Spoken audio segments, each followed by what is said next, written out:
This is part 2 of the Liam Fee case. This episode talks about some horrendous abuse to young children and has strong language, so listener discretion is advised before listening on.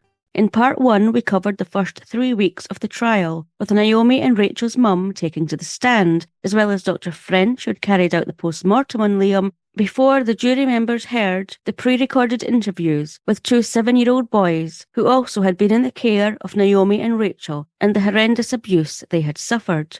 At the end of part 1, were you able to keep emotion out of your feelings and just concentrate on the horrendous details? I actually had an email from Katrina who suggested this case, and she said that even though she was familiar with the tragic case, it still brought a tear to her eyes.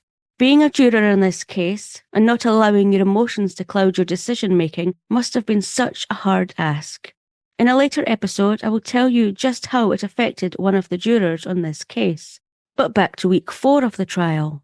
After hearing the 2 weeks of the pre-recorded interviews and the court adjourning for the weekend, it reconvened again on Tuesday the following week, where Elizabeth Wilson took to the stand. Elizabeth had become friendly with Rachel Fee when they both kept horses at a nearby farm. She said she had been aware that Liam had been attending a nursery. However, Rachel had told her that she had stopped Liam going. She was asked, "Did Rachel give you a reason why it stopped?" To which she replied, "Because they had phoned social services. There were a few issues and they called social services on them, I think." She went on to say that she had bumped into Naomi and Rachel with Liam in the buggy outside a shop on an occasion after Liam had been stopped from going to the nursery, and she said he had a blanket over his head. She was asked what Rachel had said to her about this, and Elizabeth said Rachel had replied, "Don't speak to or look at him because he'd play up or it would upset him," or something to that effect, just because she claimed he was autistic.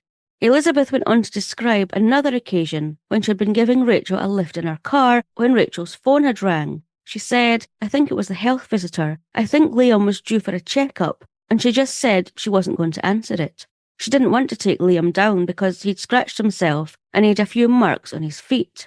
Elizabeth said she'd said to Rachel at the time, "Just answer the phone and take him down. If there's no problem, just take him." On another occasion, she said Rachel had cancelled a lift she had arranged to take one of the boys to the hospital because he had blisters on his feet, which had turned to gangrene. Rachel had told Elizabeth that the injuries were the result of tight plimsolls, saying that Rachel had later shown horrific photographs of the injuries to others at the stables. Elizabeth lastly mentioned that on another occasion, Rachel had told her that she'd washed one of the boys' mouths out with washing liquid or soap after he swore at her. Next onto the stand was childminder Heather Farmer. Heather first looked after Liam at her home in July 2012 until January 2013, when she could no longer look after Liam. Heather told the jury that in the 5 years she'd been a registered childminder, Liam had been the only child she'd had concerns about. She said by Christmas 2012 she'd begun to have serious concerns about Liam's welfare, and so had contacted the Scottish Childminding Association for advice because she felt that something wasn't right. "I thought somebody was hurting Liam." Heather became emotional and broke down in tears on the stand when saying that she'd been unable to sleep. She'd been so worried about Liam, and that Liam had gone from a happy and content 11-month-old child when she first started looking after him, saying he was walking, talking, interacting with other children, singing and playing with toys, but had become very withdrawn, quiet, and didn't want to interact with other children, going on to say that he seemed sad. Heather said she kept a diary during her time looking after Liam and noted that he had turned up with scratches and bruises to his face, a bruised forehead and legs, and a black eye on a significant number of occasions. When Heather had brought this up with Liam's mum, Rachel, she had said that Liam had fallen out of his cot and that she had found him on numerous occasions asleep on the floor of his room. This concerned Heather in itself, and so upon asking the Scottish Childminding Association for advice, and them advising her to contact the Care Inspectorate, she did this, and reported that she was concerned that his mum had not heard him fall, that she was not certain that there was anything sinister about the injuries, but at the very least she's concerned he might not be properly supervised. Also taking to the stand was Patricia Smith, who also took her child to Heather to mind at the same time as Naomi and Rachel took Liam. She said that months following Heather not being able to care for Liam any longer, she too had seen Naomi, Rachel and Liam in his buggy outside a shop and had gone to say hello. She said, "I peeped into the buggy to see Liam and I noticed he had a blanket over his head and I apologised and said I didn't realise he was sleeping. Rachel said he was awake and at that point I felt something was wrong." She was asked by the prosecution what she felt was wrong, to which she replied, "The stillness. There was something deathly about it. He was too still to be sleeping. It was very strange." She said she had been upset about this meeting, feeling that perhaps Liam was drugged or dead. She said when she returned to her office, she called social services to report her concerns. Next on the stand was the Sunshine Nursery manager, Kimberly Trail, where Rachel and Naomi had placed Liam from March 2013, following Heather being no longer able to care for Liam at her home due to her concerns for his welfare. They subsequently removed Liam from the Sunshine Nursery in June 2013, following concerns about Liam's welfare being made to social services, following a string of injuries being found on Liam over the 3 months he was with them, of which nursery staff had used diagrams to record Liam's injuries. The diagrams showed bruising to his bottom, a swollen lip, and bruising to his ears and nails. Kimberly told the court how frightened Liam had looked when his mum Rachel came to pick him up from nursery, going on to say that she had never seen a similar reaction from a child. This was backed up by Kimberly's colleagues at the nursery, Gillian and Vanessa, who had also witnessed this, saying that when Rachel came to pick Liam up, he looked deadpan, just staring, no smiles, and how he had looked scared each time his mum had picked him up. Kimberly explained that over the 3 months, photographs had been taken of Liam by nursery staff, which showed him playing with toys, on a slide and reading books, which the jurors were shown.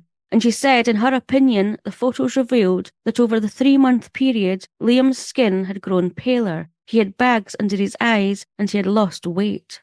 When these issues were raised with Rachel, she told staff that this had been caused by Liam nipping himself, going on to explain that she believed Liam could be autistic.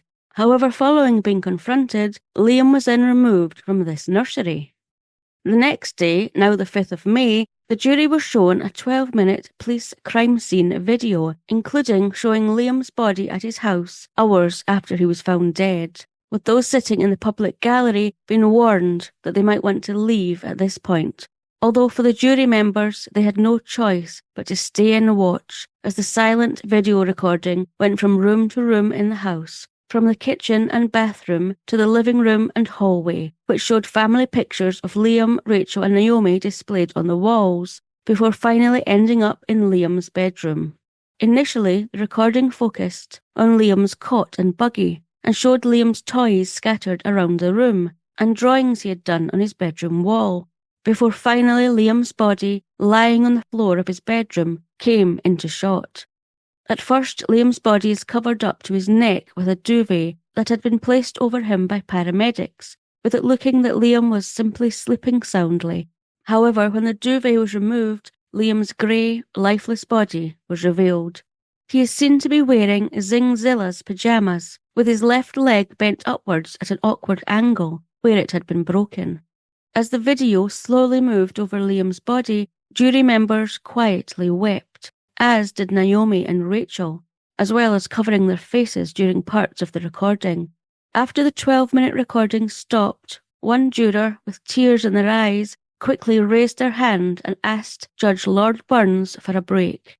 I can't imagine having to watch that video, seeing what had been, as one witness described Liam as, a blonde-haired, blue-eyed, happy-go-lucky 2.5-year-old boy with a cheeky smile and his whole life ahead of him, lying dead in his bedroom, in his pyjamas, having suffered unimaginable pain and neglect.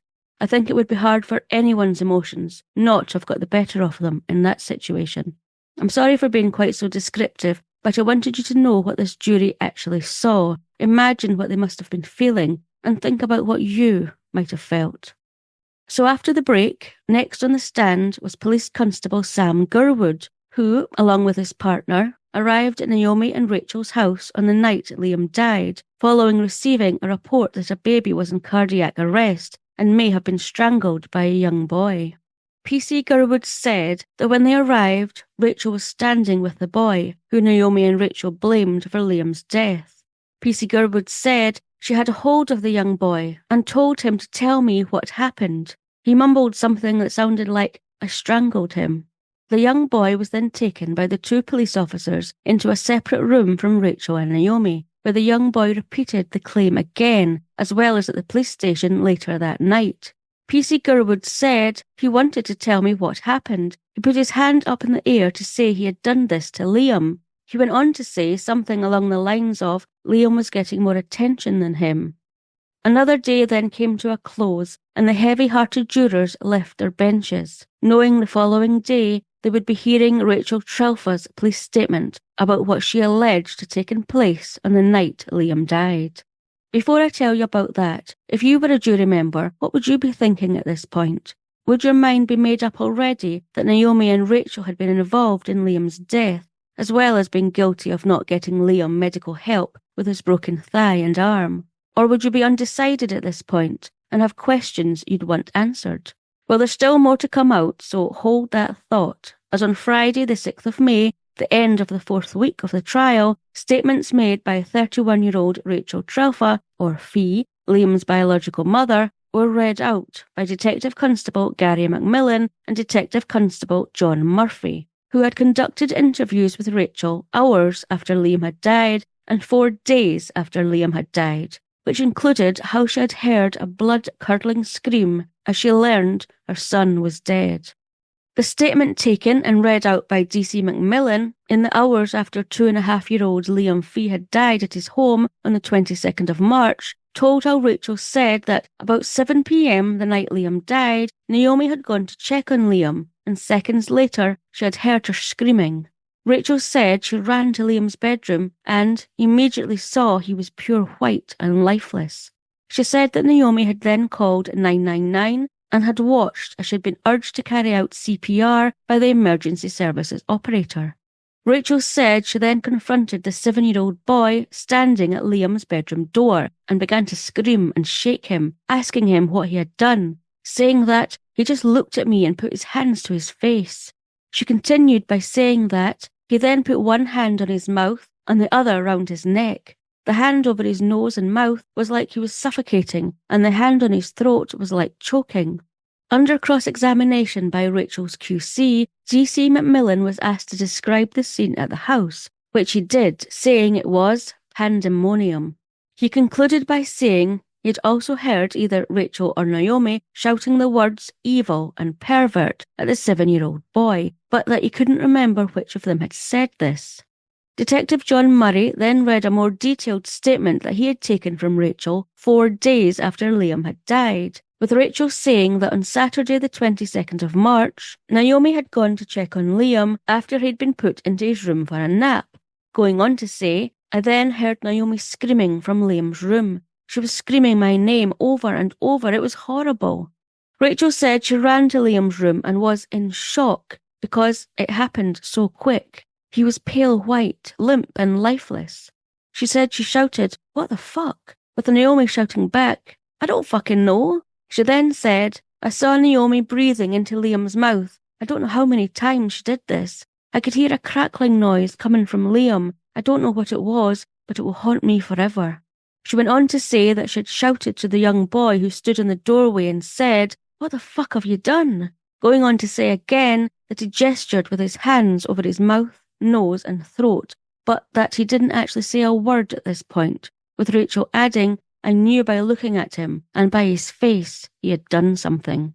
A Detective Constable Douglas Moyes also gave evidence, saying that he had recovered items from the property that had allegedly been used to make a makeshift cage, including a fire guard, as well as a number of objects hidden within a metal bed frame, including cable ties, ropes and a chain. And that was the end of another day and another week at court. You might be wondering what about the statement Naomi had made in the hours after Liam's death. Well, that wasn't heard until the Tuesday of the following week, and Naomi wouldn't take the stand until the prosecution's case had rested.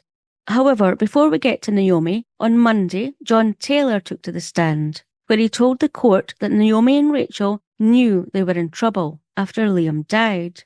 John began by telling the court that he had known Naomi and Rachel for about 4 years, and they had seen each other quite regularly up until 2013 when there had been a falling out, and they only started speaking again after Liam's death. John told the court that he had met up with Naomi and Rachel 3 days after Liam had died at a pub in Dunfermline, along with his partner Sean, where he said there hadn't been much talk about Liam, but more Naomi and Rachel expressing their anger with the boy they claimed had strangled Liam or put his hand over Liam's mouth. He said they used horrible names when talking about this boy, saying that he was a little monster and a rapist, and that he was like an animal, and that they had previously built a cage for him because of his behaviour. However, John met Naomi and Rachel again a few days later, and he said it was this weird meeting that left him feeling uncomfortable and wanting to get drunk. He said throughout this meeting, which was about 6 days after Liam had died, he felt that Naomi didn't really care. I felt sorry for Rachel, to be honest. I think at one point I said, "You'll be going to jail for neglect," to which he said Rachel replied, "Do you think we'll get a cell together?" He went on to say that they just knew there was something wrong. They knew they were in trouble. They didn't seem that bothered. It was very weird, uncomfortable. He then said that me and Rachel got really upset. I was comforting Rachel quite a lot. The court then found out, during John Taylor being cross-examined, that he was actually serving a sentence in prison at the time of the trial, having been allowed to leave to attend the trial for assaulting police officers. Next onto the stand was John Taylor's partner, Sean, who had also been at the pub with his partner John and Naomi and Rachel, and he told the court that he had known Naomi his whole life, and that they did not murder Liam, but they knew they were going to jail for neglect. He reiterated what John had said about the conversation being more around the boy Naomi and Rachel claimed had killed Liam, calling him a monster, and saying that they never wanted to see him again. Also saying that they weren't bothered. They were sort of laughing and joking that they were going to get sent to jail for neglect, saying, "Do you think we'll get the same cell together?" Stuff like that. He ended by saying that Naomi and Rachel had done an internet search on their phones about injuries that Liam had sustained when this boy had attacked Liam. Sean said that in his opinion, Naomi and Rachel didn't take Liam to the hospital for medical treatment because they didn't want this boy to get into trouble.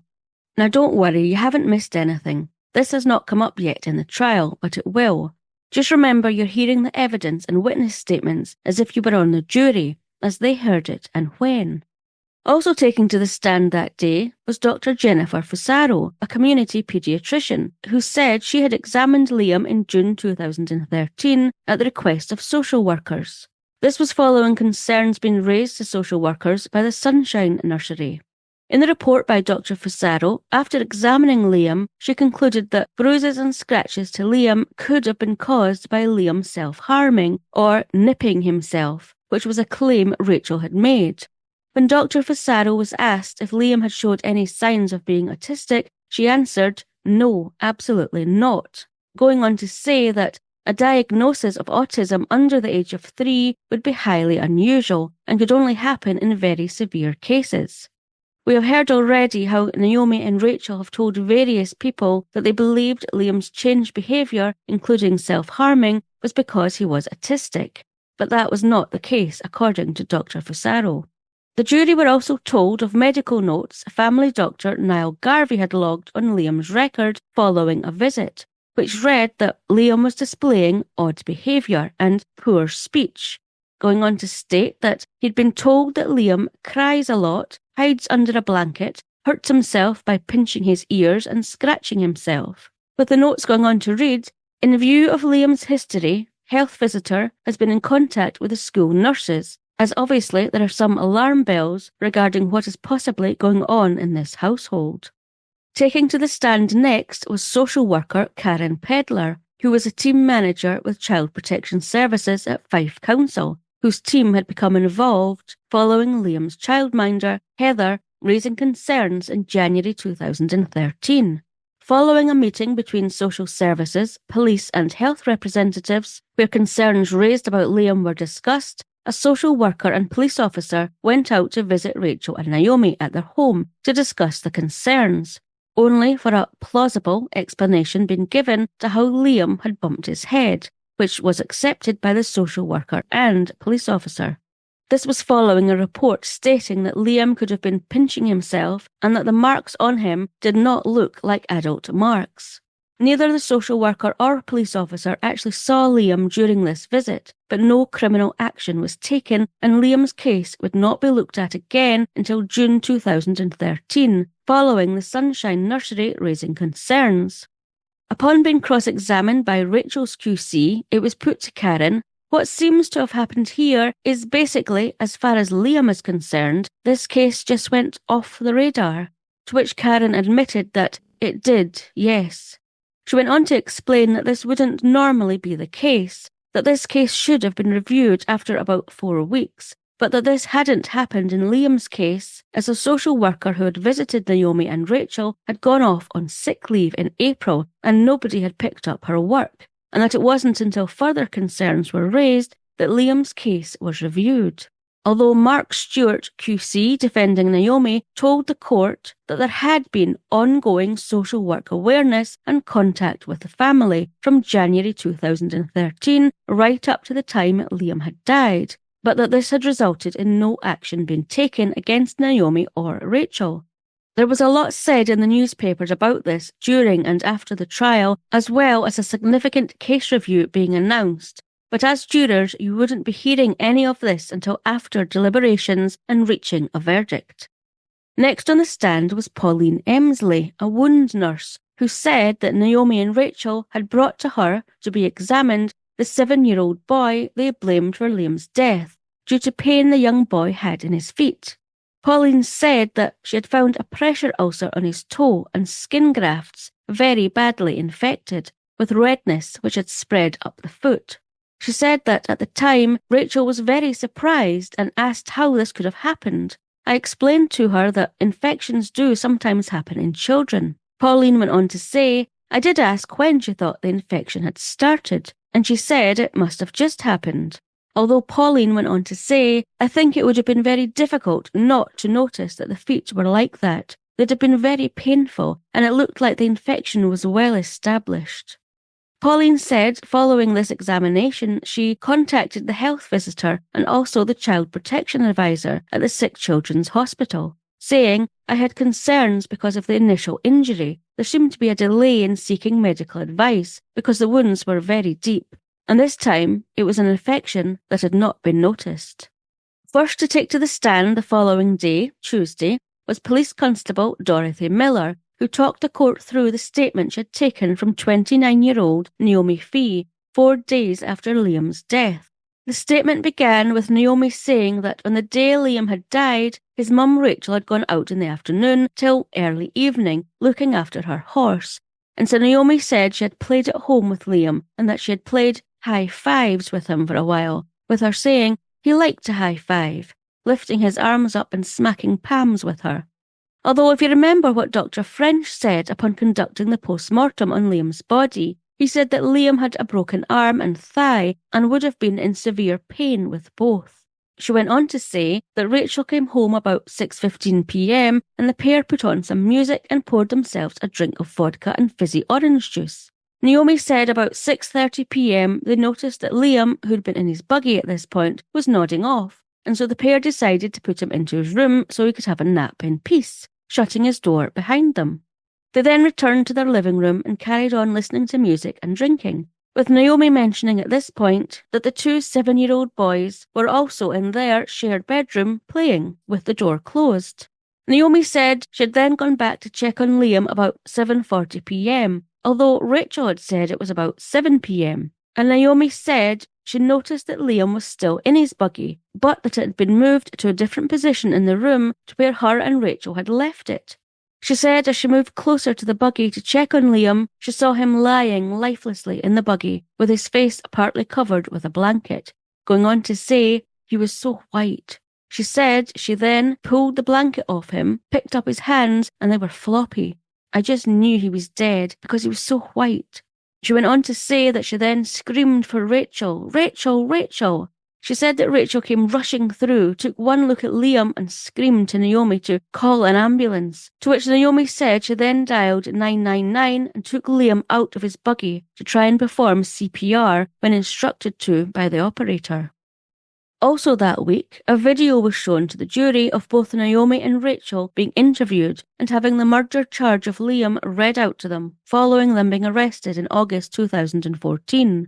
The film shows the pair being questioned around Liam's death before Rachel is seen to be weeping as the murder charge was read out, and Naomi appeared tearful, putting her hands over her face as she was charged with Liam's murder.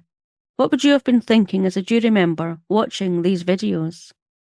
And finally, on the 13th of May, the last witness to take to the stand before the prosecution closed its case was a police analyst who had recovered data from both Naomi and Rachel's mobile phones, which showed search engine and websites had been used to research about broken bones.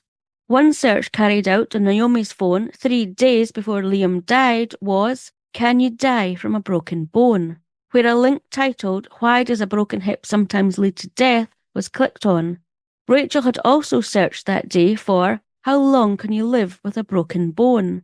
with a link titled, "Can you die of a broken bone?" being clicked on, as well as searches being carried out for, "Will a hip fracture heal on its own?" "How long can a broken leg take to heal?" and even "Morphine for children."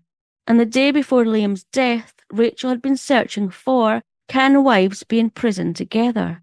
It was also reported that Naomi had deleted 3 logged calls she had made to her mother on the evening Liam died before handing her phone over to the police.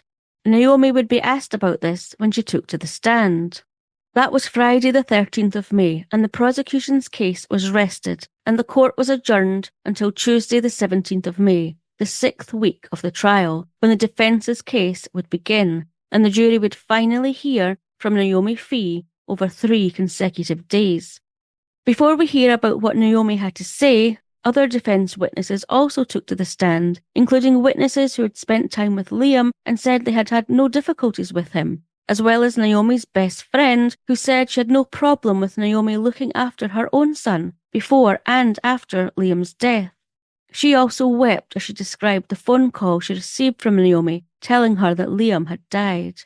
This was about all the defence witness statements I could find, so now we'll turn to Naomi. Here's what she had to say on day 1. Again, most of the following information came from articles in the BBC News. Naomi started with background information, and this is the first time jurors would actually find out more about Naomi and Rachel's background, most of which I have already told you in part 1. She said that she began an affair with Rachel in 2010, that when Rachel became pregnant with Liam, the pair made plans to move to Scotland to start a new life together. However, when Rachel's partner Joseph found out about the affair, they sped up these plans and made a move to Glenrothes together, with 4-month-old Liam. In June 2012, the pair entered into a civil partnership. Naomi said at this time Liam's behaviour had been fine, but that she began to notice changes after this, with Liam no longer wanting to interact as much as he used to, and she said he'd started to pinch himself and pull his own hair, saying that she and Rachel were concerned about this new behaviour and found it very upsetting to see Liam self-harming and not knowing what it was and how we could stop it. Naomi stated that at this time the pair began to believe that Liam might have autism and that they had discussed this with Liam's nursery, health visitors and a doctor, going on to say, "I just had concerns. He had changed. It was like he wasn't the same little boy, so we were very concerned." She added, "Liam would freak out if it wasn't me that went into his room first. He wouldn't accept anyone coming in. He would bite his fingers, scratch himself, just get very distressed." Going on to add that Liam would put a blanket up over his face. He would get very upset. We assumed he was doing that as a barrier to having to interact with other people. Naomi then went on to say that she and Rachel had begun to have conversations about the sexualised behaviour in a 7-year-old boy they looked after, saying that had been acting in a sexualised way towards Liam. This is the same 7-year-old boy they blamed for Liam's death. Naomi went on to say that this behaviour began to escalate, and it had been putting a strain on her relationship with Rachel, saying it was causing stress for us both. Naomi said that she would punish this 7-year-old boy when he displayed sexualized behaviour by giving him lines or smacking him, insisting that any punishment given was not over an extended period of time, with Naomi mentioning that she had previously run a toddlers group in the northeast of England until she had moved with Rachel and Liam to Scotland, and that she had smacked these children in her care if they had misbehaved. She did tell the court, though, that there was never any requirement to punish Liam. When she was asked why she had punished this boy, she said the main goal was to get the sexualized behaviour to stop, and that she'd been trying to protect Liam from being sexually assaulted. Naomi was asked if she could see how this had maybe not been the best route for her to take, and instead she should have sought expert advice, to which Naomi said she would definitely do things differently today. She also mentioned that this boy had hurt Liam and caused a cut to the back of his head, and following hurting Liam, they found this 7-year-old boy trying to fashion a rope from bandages so he could abseil from the window, but that it was all because he had hurt Liam and he knew he would be punished. Naomi also denied all of the allegations against her and Rachel, including that she had ever forced children in her care to take cold showers, explaining that the shower system was just faulty and they'd all had to take cold showers at times. So that was day one, but there was more on Wednesday, with Naomi again taking to the stand. First, she was asked by her counsel to talk the court through what had happened when she had gone to check on Liam on Saturday the 22nd of March 2014. Naomi said she had gone into Liam's room and found that Liam's buggy was in a different place to where she had placed it earlier, and that Liam was very white. I picked him up by his arms and tried to make him wake up, and I screamed on Rachel. She then said she called 999 within 2 or 3 minutes tops, but already suspected that Liam was dead. Despite this, she said she put Liam on the floor and was constantly trying to get him to wake up, but that he was really white, he was lifeless, there was nothing, and that she was gutted when she realised that he wasn't coming back. I'd lost him, saying she was in complete shock and that it kills us. She was then asked by her counsel whether, in the time she was in the room with Liam, if she had ever caused him any injury or ill health by any act or deed, to which Naomi replied, no, never whatsoever, before going on to say that she had heard a child in the house say that he had strangled Liam. She was then asked, did you have any opportunity to concoct a story relating to the accusation that her and Rachel had made up a story about what had happened that night, including delaying calling emergency services until after Liam was already dead so they could hide evidence? Naomi simply replied, no. She was then asked how she felt when she found Liam, with Naomi replying, I was absolutely devastated. She then was asked, did you have any part in inflicting the fatal injuries upon Liam or any other injuries upon Liam? To which Naomi emphatically replied, no, never. There was never any reason to harm Liam at that time or any other time. She did go on to remind the court about the sexualised behaviour towards Liam by a 7-year-old boy who lived with them, as well as an incident that took place on the 16th of March, where the second 7-year-old boy who was staying at the house had been found stamping on Liam's leg before throwing him across the room. She said she noticed a massive difference in Liam the next day, with him being unable to bear weight on his leg, which prompted her to Google symptoms.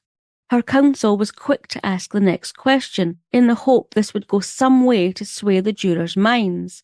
He asked, do you accept that in failing to obtain that treatment, you would be guilty of neglect or ill treatment? To which Naomi replied, yes, I do. I hate myself for that. Would this have swayed your opinions, if you had formed any?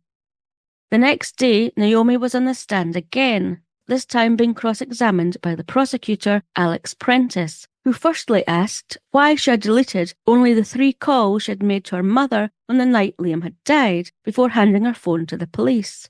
Naomi placed the calls to her mother at 1936, 1942, and 1944 on the night Liam had died, and these 3 calls were the only ones she had deleted. Naomi explained that she hadn't done this on purpose, that her phone was completely cracked and held together with tape. When it was put to her that it's just a bit odd that Within that cluster, these are the only 3 which are deleted. It looks odd. She just shrugged in reply and dismissed that there was anything untoward, saying that she and her mum had just been discussing a forthcoming holiday. Just to remind you that the night Liam died, Rachel's statement said that Naomi had gone to check on Liam about 7 p.m. Naomi's statement had said that she'd gone to check on Liam about 7:40 p.m. The 999 emergency call was made just before 8 p.m, and 3 calls to Naomi's mum placed at 7:36, 7:42 and 7:44 were all deleted.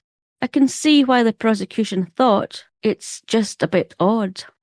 The prosecutor, Alex Prentice, QC, then moved on, saying, "You looked after Liam. You cared for Liam. He couldn't care for himself. He looked to you as a parent to care for him, to look out for him, to create a safe environment for him, and you thought he might die, and you did nothing."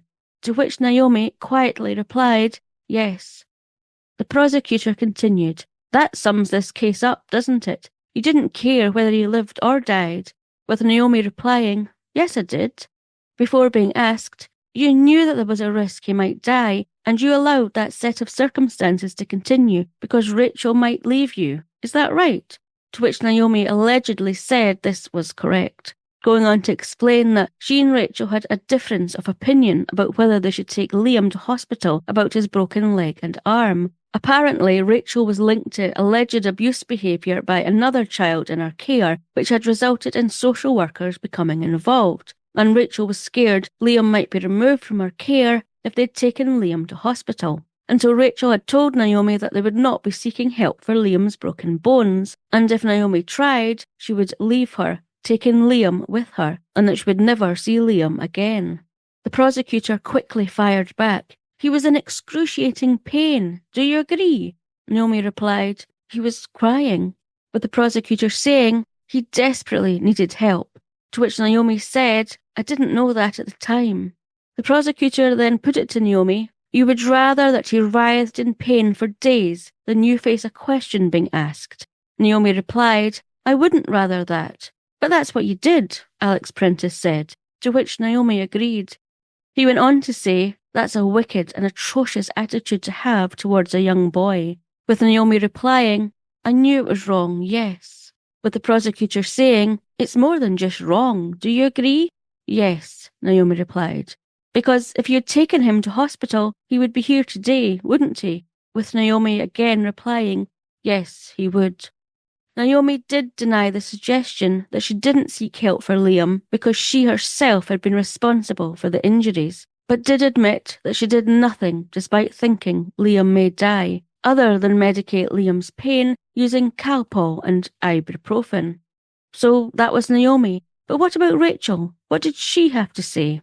Well, in all the newspaper articles I read, and there were so many, the only mention that Rachel had even taken to the stand were a few short sentences in the Scotsman on the 25th of May, which said that Naomi and Rachel had given evidence at the trial, where they told of their regret at not getting Liam medical help when they suspected he had suffered a broken leg in the days before his death. It appears Rachel may also have told the jury her movements the day Liam died, of looking after her horse for 3 hours before heading home in the evening. It was reported she too had said that she made the decision not to get Liam medical treatment when she suspected he had a broken leg, as she feared social workers would become involved and remove Liam from her care. She also apparently claimed that a 7-year-old boy, who also lived with them, had shown sexualised behaviour towards Liam in the past, and that he told her he had strangled or suffocated Liam the day he died. And that's it. That's all I could find in all the articles I read. There were no quotes from her if she did take to the stand either. There was much more from Naomi's time on the stand. All I can think is that she just repeated what Naomi had already said, and so it wasn't worth it being reported again. But it was a bit strange, and it kind of gives a wee bit weight to what Rachel's mum said in a newspaper after the trial and verdict, which I'll tell you about in part 3. So that was the end of the defence's case. Now it was time for closing statements, with the prosecutor Alex Prentice being first up on the 24th of May, and his closing statements took the whole day. He started off by telling the jury that it had been a harrowing case, and that they would need to be made of granite, not to have been affected by what they had heard, but that sympathy should play no part in their judgment. He went on to say that Naomi and Rachel had clearly acted together with a common criminal purpose, describing the case as circumstantial, although going on to say that the extent of Liam's injuries and the lack of medical assistance sought should assist the jury in working out the mental attitude of Naomi and Rachel towards Liam, and that the conduct I say is set out on the evidence in the charges suggests a course of violence and cruelty towards the children, and that there's sufficient evidence led in this case to justify the charges as they stand. The evidence is there in support of all that is on the indictment. And he urged the jury to find the accused guilty of everything that's on the indictment, and that they were entitled to do that. He went on to tell the jury, you can look at the awkward and deliberate lies and explanations that were put forward, going on to tell the 8 women and 7 men of the jury that the most obvious thing for an adult to do would be to tell a doctor, nurse, or hospital immediately the real reason for any injuries a child may have, and that if sexualized behaviour was taking place, that indicates a problem that has to be addressed. But that, no, they hide it. They never tell anyone. They never mention it until the night Liam dies. In this case, I suggest there's a clear and compelling case of the boys being ill-treated in a way that is completely unacceptable. Before resting, he said that Naomi and Rachel had shown an unyielding, heartless cruelty towards Liam, a callous indifference to Liam's suffering, and again urged the jury to return a verdict of guilty to everything that Naomi and Rachel had been charged with. So, a lot already on the shoulders of the jury members, and still they had to hear the closing statements from Naomi and Rachel's QCs, with Naomi's QC, Mark Stewart, giving his closing statement the following day, which lasted 4 hours.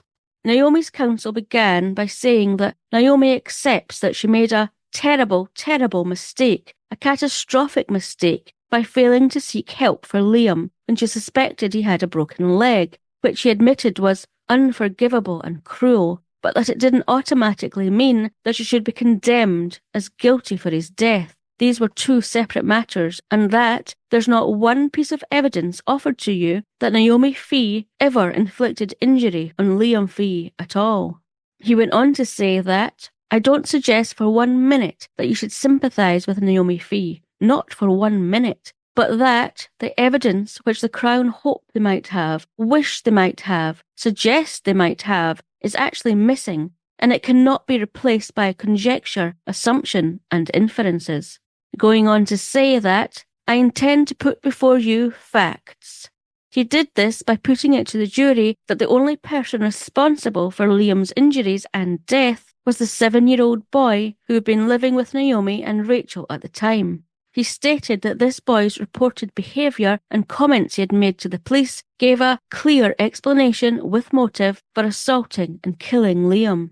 He went on to say that while this fact may be unpalatable and difficult, it was this boy and this boy only who was responsible for the injuries that Liam had. He said, I don't say that because it's convenient, I say that because that's what the evidence says.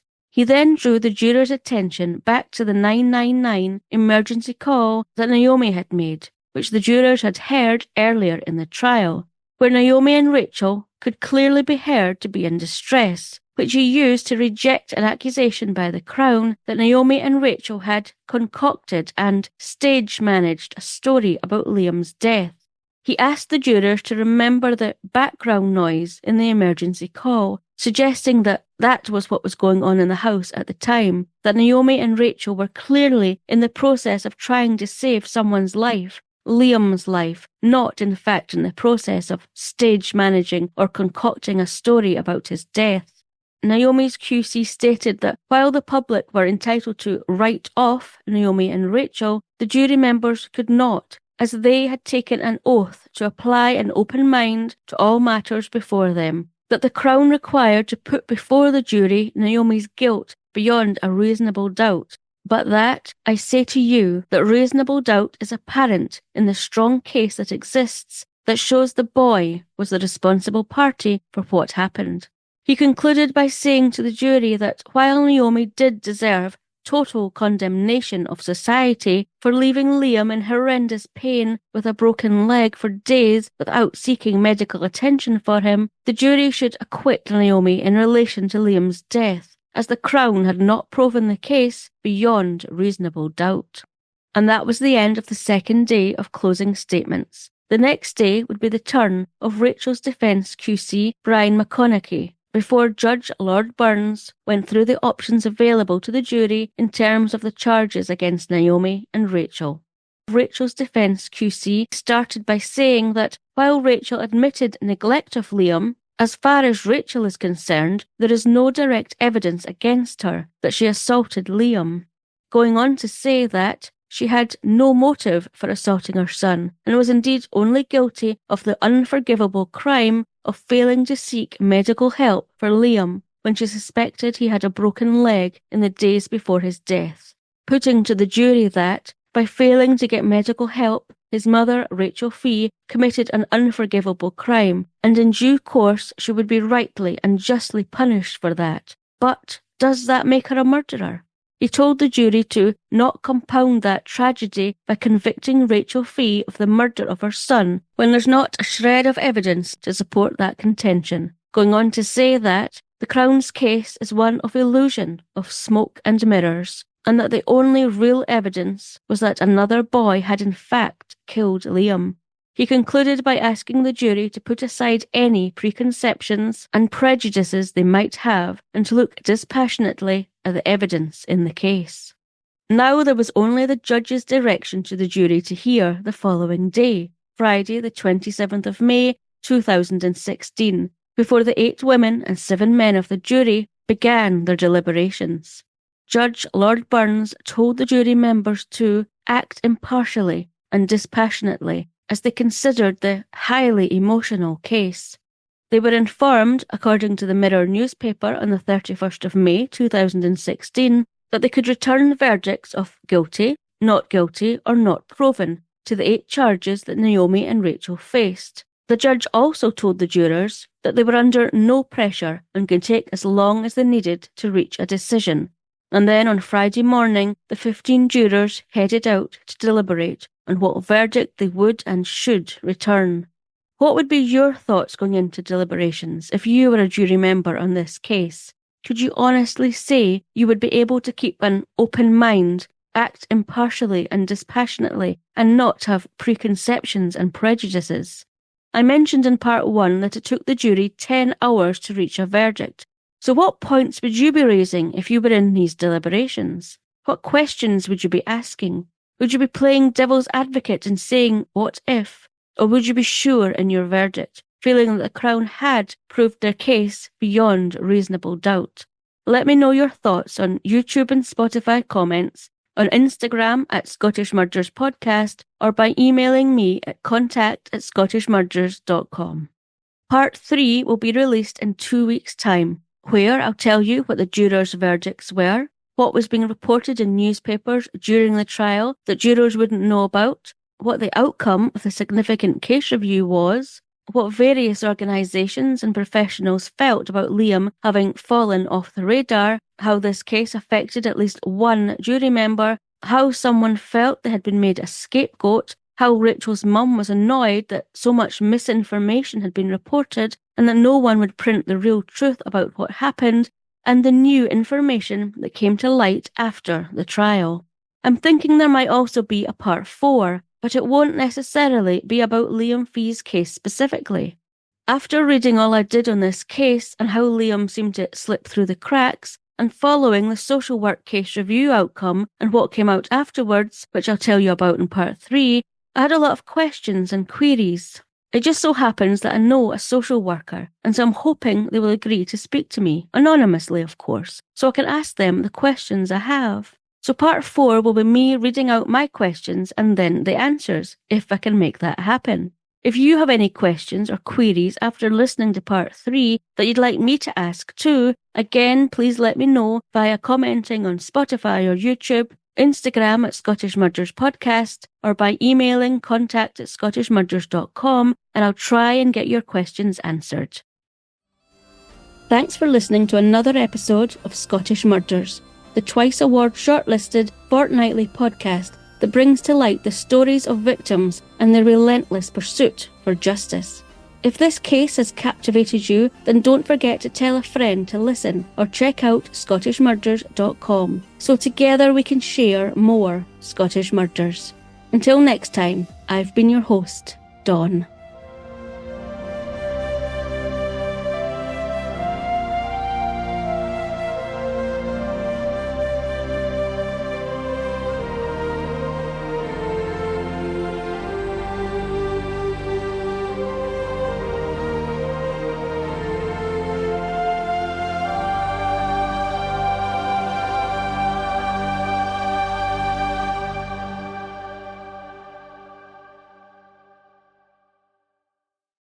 Scottish Murders is a production of Courtroom.